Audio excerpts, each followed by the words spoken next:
అత్తయ్యతో చెప్పకుండా బయటికెలా వెళ్తాం? అది కరెక్ట్ కాదు కదత్తయ్య. నీకున్న ఈ పాటి బుద్ధి నా కోడలికి లేదమ్మా. డబ్బులు పోయాయని ఎన్నేసి మాటలంది. డబ్బులు తిరిగొచ్చేసాయి కదత్తయ్య. కాబట్టే ఇంకా ఇలా ఉన్నానమ్మా. లేదంటే అటు నా కోడలు ఇటు మీ అత్త నన్ను బతకనిచ్చేవాళ్ళా? డబ్బు తిరిగిచ్చేసినా నా కోడలన్న మాటలు నా మనసులో అలాగే ముద్రపడిపోయాయి. ఖచ్చితంగా ఏదో ఒకటి చేసి దాని రోగం కుదర్చాలి. జరిగిందేదో జరిగింది, వదిలేయండి అత్తయ్య. ప్రియా చిన్నపిల్ల, దాంతో మీకు పంతమేంటి? నీ చెల్లెలు నీకు చిన్నపిల్లలాగానే కనిపిస్తుందమ్మా. కానీ ఏ కోడలో అత్తకి చిన్నపిల్లలా కనిపించదు. అది లెక్క. అది సరే గాని నీకోసమని చెప్పి నా ప్రేమంతా మిక్స్ చేసి పాయసం చేసి తీసుకొచ్చాను. దేనికత్తయ్య? నువ్వు చేసిన సాయానికి. భలేవారే. అంతా ఒకటే కుటుంబం అయినప్పుడు ఎవరి కష్టమైనా అందరిది కదా. నేను చేసింది ఇంటి కోడలిగా బాధ్యత అవుతుంది గాని సాయం అవ్వదత్తయ్య. అలా అనడం నీ మంచితనం, సంస్కారం అమ్మా. ముందు తిను. ఆ ఎలా ఉంది? చాలా బాగుందత్తయ్య. అది సరే గాని నువ్వు నాకింత సాయం చేసినందుకు నేను కూడా నీకు సాయం చేద్దామని ఫిక్స్ అయిపోయానమ్మా. నాకు సాయం చేస్తారా? నాకిప్పుడేం ప్రాబ్లమ్స్ ఉన్నాయత్తయ్య? పెళ్ళై ఇంతకాలమైనా తల్లి కాలేకపోవడం కన్నా ఆడదానికి ఇంకా కష్టమేముంటుందమ్మా? ఇంతకీ రామ్ నిన్ను దగ్గరకు తీసుకుంటున్నాడా లేక ఇదివరకులాగానే దూరం పెడుతున్నాడా? ఆయన ఇదివరకటి కంటే ఇప్పుడు కొంచెం చనువుగానే ఉంటున్నారు అత్తయ్య. చనువంటే ఎంతవరకు? పక్కన కూర్చోబెట్టి కబురు చెప్పేంత లేక? ఒకవేళ రామ్ నిన్ను దగ్గర తీసుకోవాలని చూసినా నీ అత్త రాక్షసి అడ్డుపడుతుంది. అవునా కాదా? అంటే నాకన్నీ తెలుసమ్మా. దాన్ని 25 ఏళ్ల నుండి చూస్తున్నాను. దాని బుద్ధేంటో, అది ఏ సమయంలో ఎలాంటి అడుగేస్తుందో ఆ మాత్రం నేను పసిగట్టగలను. తల్లివి కావాలని నీకు లేదా అమ్మా? తల్లి కావాలని ఏ ఆడపిల్లకుండదత్తయ్య. సరే, రామ్ నీకు దగ్గరయ్యేలాగా, నువ్వు 12 బిడ్డకు తల్లివయ్యేలాగా ఓ పథకం వేసుకుని వచ్చాను. ఏంటత్తయ్య? 12 కాపురానికి 12 సూత్రాలు అని పాత కాన్సెప్టు. మరి 12 అవసరం లేదు కాని అందులో ముఖ్యమైనవి 3 సూత్రాలు చెప్తాను. అవి గాని నువ్వు అమలు చేశావనుకో, ఈ ఇంట్లో పసిపిల్లాడు అరుపులు వినిపించడం గ్యారంటీ. ఇలారా కూర్చో.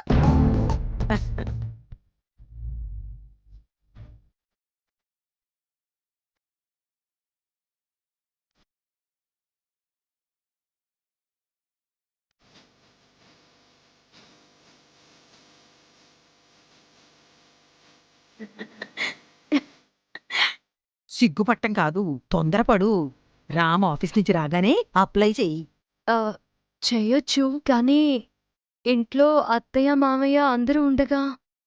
వాళ్ళుంటేనే కదా నీకు ఇబ్బంది. వాళ్ళ టైం కల్లా ఇంట్లో లేకుండా చేసే పూచి నాది. సరేనా? అబ్బా సిగ్గు. ఇదిగో, పాయసం గురించి మర్చిపోవద్దు. నేను చెప్పింది కూడా మర్చిపోవద్దు.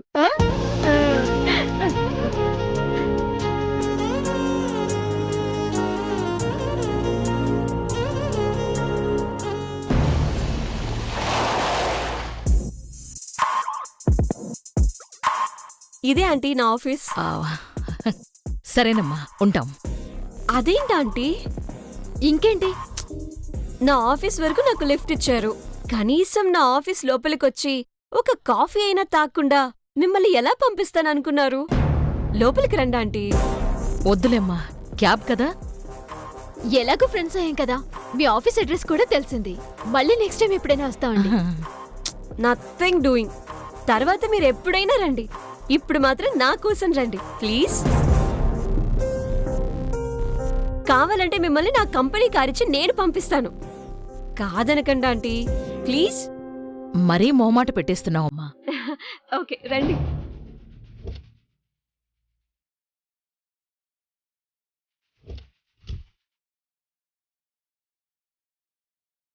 రండి aunty.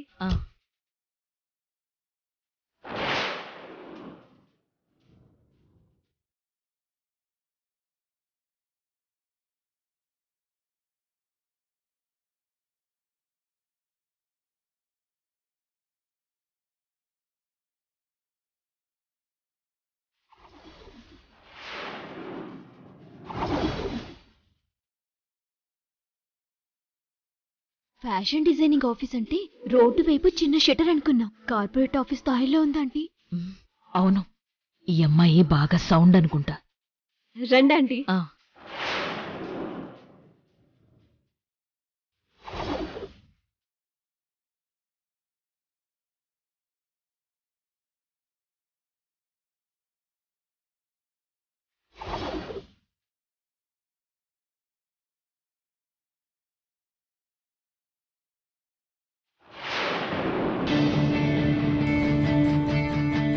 Good morning madam. Good morning Prasad. క్లయింట్సా మేడం? లేదు, నా ఫ్రెండ్స్. ఆహా. హలో అండి. హాయ్. మీరు రండి ఆంటీ, రండి.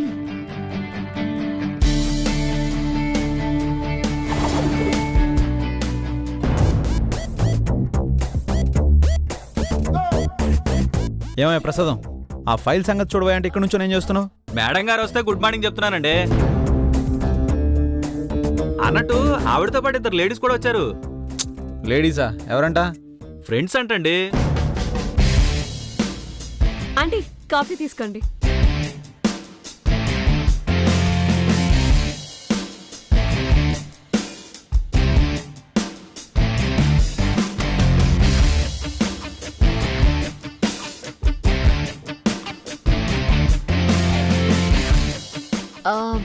ఈ ఆఫీస్ రెంట్ ఎంతండి?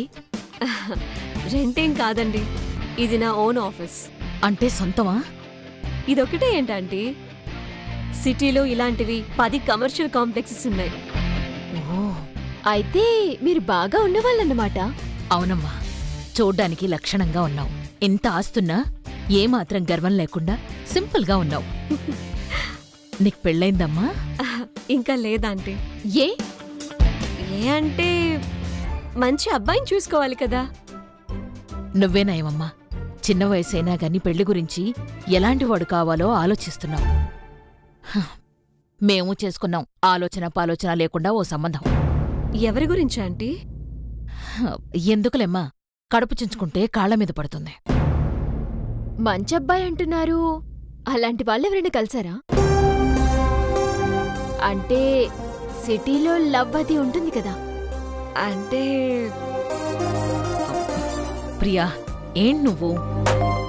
ఏదో దారిలో పరిచయం అయ్యాం, ఫ్రెండ్స్ అని కూర్చోపెట్టి కాఫీ ఇచ్చారు. అంత మాత్రాన పర్సనల్ విషయాలు అడిగితే ఇబ్బంది పడతారు కదా. మా ప్రియది అందర్నీ కలుపుకుపోయే మెంటాలిటీ. ఒక్కసారి పలకరిస్తే చాలు సొంత మనిషిలాగా కలిసిపోతుంది. అందుకే అలా మొహమాట పడకుండా అడిగేసింది. ఏమనుకోకమ్మా. అయ్యో, భలేవారే ఆంటీ. నేను కూడా ప్రియా టైపే. కొంతమందితో ఎన్నాళ్ల కాలం ఫ్రెండ్షిప్ ఉన్నా దగ్గర కాలం, కానీ ఒక్కొక్కరితో పరిచయం క్షణకాలం అయినా దూరం చేసుకోలేం. ఎందుకో మీరు నాకు చాలా కావలసిన వాళ్ళ అనిపించారు. అయితే మరి ఓపెన్ గా చెప్పొచ్చుగా. అంటే ఈ మధ్య ఒక అబ్బాయిని చూశాను.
నీలాగా అందం డబ్బున్న అమ్మాయి కనిపిస్తే ఒక్కొక్కరు పెళ్ళైనా కాలేదనే అబద్ధాలు కూడా చెప్తారు.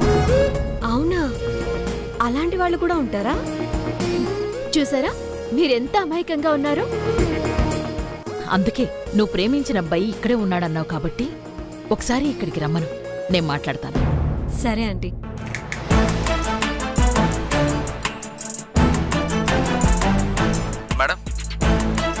ఒకసారి నా క్యాబిన్కి రండి.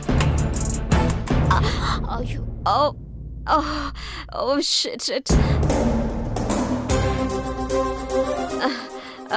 It's okay. నేను వాష్రూమ్కి వెళ్ళి వాష్ చేసుకుని వస్తాను. అలాగే. మీరు కూర్చోండి. అన్నట్టు తను వస్తారు, మీరు మాట్లాడుతుండండి. ఆంటీ కంగారు పెట్టేకండి. ఓకే.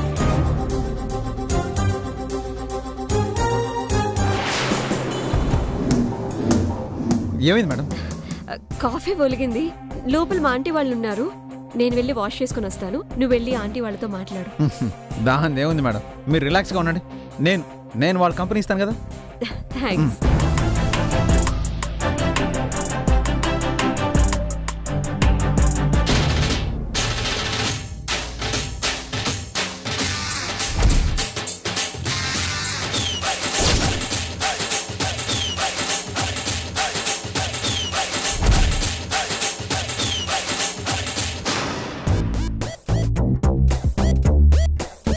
ఆంటీ అంది, అమ్మా ప్రియా, వీళ్ళిద్దరు ఎక్కడికి వచ్చారంటే మాయతో వీళ్ళకి పరిచయం ఎప్పుడైంది? కొంపదీసి నా గురించి డీటెయిల్స్ తెలుసుకోవడానికి మాయ పిలిపించిందా? ఏంటి సార్ ఇక్కడేం చేస్తున్నారు? మేడం రమ్మంటే వచ్చాను. అయితే లోపలికి వెళ్ళండి. ఆవిడ బయటికి వెళ్ళింది. వచ్చే వరకు కూల్గా లోపల కూర్చోవచ్చు కదా. కూర్చోలేను. ఏ? లోపల ఎవరు ఉన్నారయ్యా? వాళ్ళు మేడం గారి ఫ్రెండ్స్ అండి సార్. కాదయ్యా, మా అమ్మ మా తమ్ముడి భార్య అయ్యా. ఆ? ఏంటండి 1 by 1 ఫ్యామిలీ మొత్తాన్ని మేడం గారు చుట్టూ తిప్పుతున్నారు? నేను తిప్పడం ఏంటయ్యా? మొన్నటికి మనం మీ వైఫ్, ఇప్పుడు అమ్మ ఫ్యామిలీ మెంబరు. ఇవన్నీ అనుకోకుండా జరుగుతున్నాయి. నేనంటుంది అదే సార్. ఇలా అనుకోకుండా అందరూ కలిసి అనుకోంది ఏదైనా అయ్యి జరగకూడదు ఏదైనా జరుగుతుందేమో ఆలోచించుకోండి సార్. మీ డెస్టినీలో ఏదో తేడా జరగబోతుంది సార్.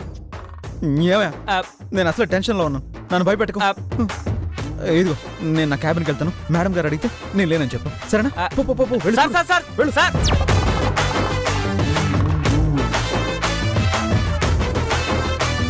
ఆంటీ ఇక బయలుదేరదామా?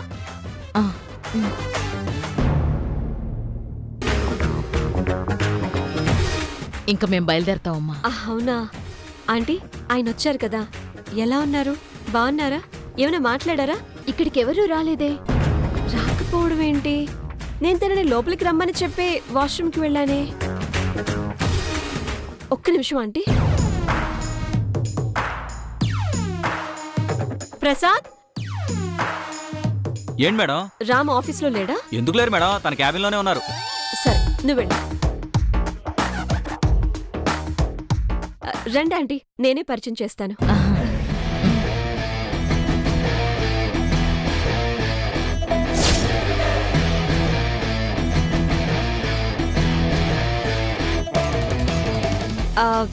ఆంటీ ఒక్క నిమిషం ఇక్కడే ఉండండి, నేను ఇప్పుడే వస్తాను. అలాగే. రామ్, మ్యామ్. ఏంటి నాకు కావలసిన వాళ్ళు వచ్చారు, వాళ్ళతో మాట్లాడమని చెప్తే వెళ్ళలేదంట? అంటే వెళ్ళాలని అనుకున్నాను మ్యామ్. ఈలోపు క్లయింట్ దగ్గర నుంచి కాల్ వస్తే ఇక్కడికి వచ్చేసాను. వాళ్ళు వెళ్ళిపోయినట్టున్నారు. ఈసారి వచ్చినప్పుడు డెఫినెట్గా కలుస్తాను మ్యామ్. వాళ్ళేం వెళ్ళలేదు, ఇక్కడే ఉన్నారు. ఇక్కడే ఉన్నారా? ఎందుకు అంతలా అరిచావు? ఏంటి? సర్లే దా, పరిచయం చేస్తాను. అంటే ఎనీ ప్రాబ్లం? ఒక్కటే ప్రాబ్లం. ఏంటి? ఏంటంటే ఏం చెప్పనే, వచ్చింది మా అమ్మ. నేను ఆవిడకి ఎదురుపడడం జరిగితే ఒకదాని తర్వాత ఒకటి నాకు సంబంధించిన నిజాలన్నీ బయటపడడం మొదలవుతాయి. రామ్, రండి పరిచయం చేస్తాను. సారీ మేడం, నేను రాలేను. ఏ? అంటే నాకు కొత్త వాళ్ళతో మాట్లాడాలంటే షహీ. కొత్త వాళ్ళు కాదు, నాకు కావలసిన వాళ్ళు. కావాల్సిన వాళ్ళైనా లేడీస్ కదా మేడం. ఆ లేడీస్తో మాట్లాడాలంటే నా కాలు చేతులోనికి నాలుక తడబడిపోతుంది. అప్పుడు అవతల వాళ్ళు నాకు నత్తి అనుకుంటారు. అవునా? అయితే వద్దులే, వాళ్ళకి నువ్వు చాలా పర్ఫెక్ట్ అని చెప్పాను. ఓకే, నేను చెప్తానులే. You cool. అమ్మయ్యా. ఏంటమ్మా ఏడతను? లోపలే ఉన్నారు. అయితే పిలవండి. లేదులే ప్రియా, లేడీస్తో మాట్లాడాలంటే తను షైగా ఫీల్ అవుతారంట. సో తనని నేను ఇబ్బంది పెట్టలేను. ఈ కాలంలో అలాంటి వాళ్ళు ఉన్నారంటే గ్రేటే. అవును, తను నిజంగానే గ్రేట్. సరేనమ్మా, మేం బయలుదేరతాం. Okay aunty, bye. Bye Priya. Bye.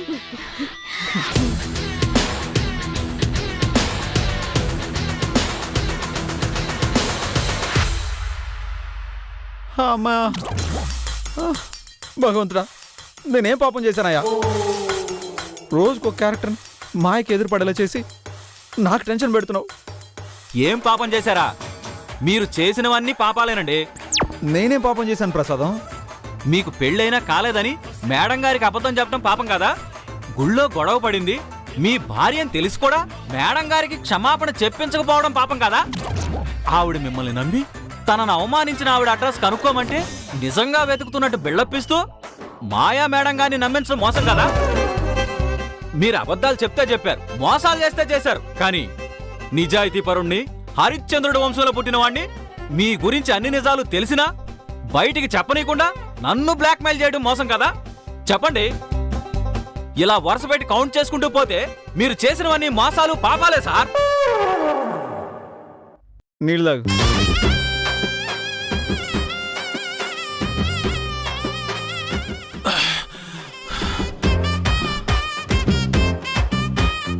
ఏకపాత్ర అభినయం బాగానే చేసావు కానీ ఇప్పుడు నువ్వు మౌత్ ముయ్యలేదనుకో టంగు తెగుద్ది. ఆ?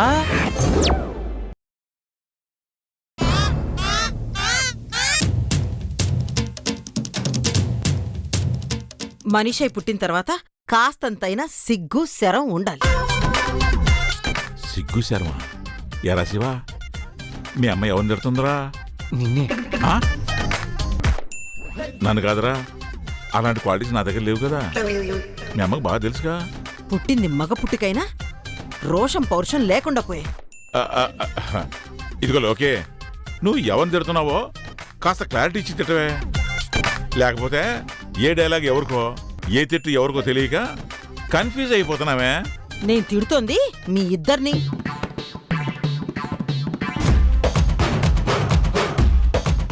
మేమేం తప్పు చేసామే? ఇన్నాళ్ళ నుంచి చూస్తున్నాను. ఇద్దరు మొగాళ్ళలాగా మొనగాళ్ళలాగా ఎప్పుడైనా ఉన్నారా అంట. ఎందుకు లేవు? మగాళ్ళం కాబట్టి ప్యాంట్ షర్ట్ వేసుకున్నాం. మొనగాళ్ళం కాబట్టే మీరు చెప్పిన దానికంతా తలాడిస్తున్నాం. మీరు సిటీకి రమ్మంటే సిటీకి కూర్చోం, మూసుకొని కూర్చోమంటే కూర్చున్నాం, ఆడించమంటే ఆడిస్తున్నాం. ఎరా ఇంతకంటే ఏ ఆడదానికన్నా కావాల్సింది ఇంకేముండదే? ఏమక్కడ చేయాల్సింది ఏముంది? అలా మాట్లాడడానికి సిగ్గులేదు? అసలు మాకు ఇప్పుడు అర్జెంటుగా సిగ్గు తెప్పించే పనులు మేం మగాళ్ళం అని మాలో పౌరుషాన్ని నిద్ర లేపే ప్రయత్నాలు ఎందుకు చేస్తున్నట్టు? ఎందుకా? ఏరా శివ, మీ ఆవిడేదిరా? బయటికి వెళ్ళినట్టుంది. ఎక్కడికి వెళ్ళింది? తెలీదు. కట్టుకున్న పెళ్ళాం ఎక్కడికి వెళ్ళిందో ఏం చేస్తుందో తెలుసుకోలేని పరిస్థితుల్లో ఏడుస్తున్నావు. నువ్వు మగాడివి, మొనగాడివి. అయినా లోకే, నువ్వు ఎక్కడికైనా వెళ్ళేటప్పుడు నాకు చెప్పేస్తున్నావు ఏంటి? నీకు లేని అలవాటు దానికి ఎలా అవుతుందే? నా సంగతి వేరు, దాని సంగతి వేరు. ప్రేమించాను ప్రేమించానని చెప్పి దాని మెళ్ళో తాళి కట్టి తీసుకొచ్చి మొన్నెత్తిని కూర్చోబెట్టాడు. దానివల్ల నీకు సుఖం లేదు, మాకు మనశ్శాంతి లేదు. 24 గంటలు ప్రియా ప్రియా అంటూ ఆ చెప్పిన దానికల్లా గంగిరెద్దులా తలాడిస్తూ దాని చీర కొంగు పట్టుకుని తిరగబట్టే అదిరా తయారీ. అసలు పెళ్ళ ఇన్నాళ్ళైనా మీ ఇద్దరి మధ్య ఓ ముద్దు ముచ్చటైనా జరిగిందా? అంటే ప్రియా ప్రతిసారి ఏదో కారణం చెప్తుంది. అది నమ్మి నువ్వు తలాడిస్తున్నావు. ఏంటే ప్రతిసారి ఏదో ఒక సాకు చెప్తున్నావని లాగి గోపు మీద ఒకటి ఇచ్చుంటే దానికింత గోరోజనం పెరిగేదా? ఎక్కడికి వెళ్తుందో చెప్పదు, ఏమడిగినా సరిగ్గా సమాధానం చెప్పదు. అత్తగారంటే గౌరవం లేదు, కనీసం మొగుడంటే భయం లేకపోతే అలా? నీ బతుకు బుగ్గిపాలే, ఆలోచించుకోరా. ఇంతకాని ఏం చేయమంటావా? దానికి అందరూ కలిసి భయం చెప్పాలి. మొగుడు మాటంటే గౌరవం ఉండాలి. అత్తగారిని మావగారిని చూసి వణికిపోవాలి. నన్ను చూస్తే నువ్వే వణకో, ఇంకా ఆ పిల్ల ఏమడుగుతుందే? వణికేలా చెయ్యాలి. ఇప్పుడు అది రాగానే అందరూ కలిసి దాన్ని నిలదీయాలి. సమాధానం చెప్పకపోతే చంపలు వాయించాలి. ఇంట్లోంచి గెంటేస్తామని బెదిరించి చెప్పు చేతల్లో పెట్టుకోవాలి. మరి ప్రియ ఒప్పుకోదేమో. అది ఒప్పుకోవడం ఏంట్రా? మన ముందు చేతులు కట్టుకుని తల వంచుకుని నిలబడేలా నువ్వు చెయ్యాలి.